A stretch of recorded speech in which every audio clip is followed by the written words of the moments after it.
Bonjour, mon nom est Daniel Lambert et je suis maître en psychologie. Aujourd'hui, on va voir comment éviter les 9 pièges qui sont très fréquents lorsqu'on a des enfants qui font des crises.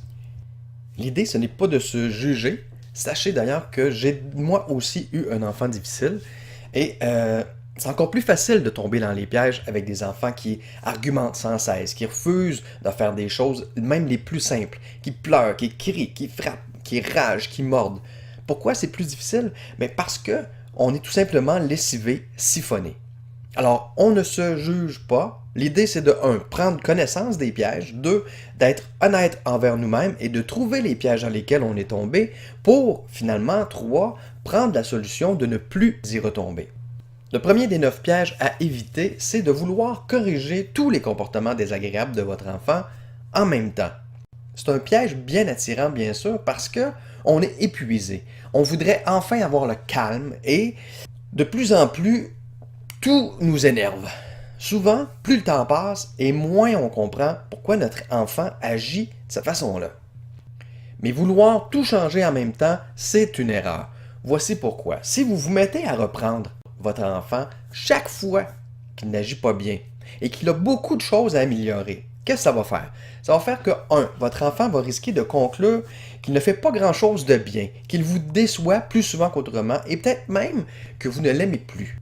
Deuxièmement, lorsque nous pensons que peu importe ce que nous faisons, nous ne serons jamais à la hauteur, on risque de tout abandonner, de ne plus faire tout simplement d'efforts du tout. Et on veut surtout pas ça, évidemment. Troisièmement, plus vous passez de temps à reprendre votre enfant, plus vous pouvez conclure vous-même que c'est vraiment pas drôle d'être avec lui et de redouter les moments que vous devez passer avec lui. C'est normal, ces comportements vous épuisent.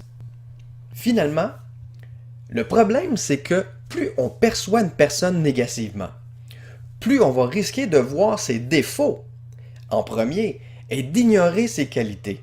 Par exemple, lorsque votre enfant va agir bien, vous vous demanderez ce qu'il a à se faire pardonner pour être aussi gentil. Puis lorsqu'il va agir mal, vous ne serez pas vraiment étonné. On ne veut pas ça. C'est un cercle vicieux qu'il faut briser. Je connais aucun parent qui aime ça, le rôle de parent police, dans lequel on tombe lorsqu'on veut tout régler en même temps. On surveille, on punit. Personne ne veut ça jour après jour. La solution, c'est quoi?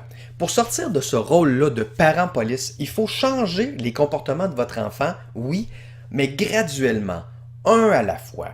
C'est facile de frapper, de crier, de pousser. Pas besoin d'apprendre ça. Il suffit d'être en colère. Mais apprendre à être patient avec sa petite sœur, apprendre à attendre son tour, se faire dire non et bien réagir, ça c'est difficile.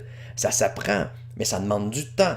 Le principe de base à respecter, c'est que plus votre enfant va vivre des réussites, plus il sera encouragé et plus il pourra s'attaquer à des comportements plus difficiles à maîtriser par la suite. Par ailleurs, plus vous reprenez votre enfant, plus vous le mettez en punition, plus il accumule de la frustration, et puis tôt ou tard, ça va finir par exploser. Si vous avez apprécié cette vidéo, je vous invite à écouter la suivante, qui nous dit quoi faire pour éviter de capituler devant les crises de notre enfant et quoi faire aussi si on ne s'entend pas avec notre conjoint-conjointe sur l'éducation des enfants. Ici Daniel Lambert, maître en psychologie, qui souhaite pouvoir vous donner un coup de main pour retrouver l'harmonie familiale que vous méritez tous.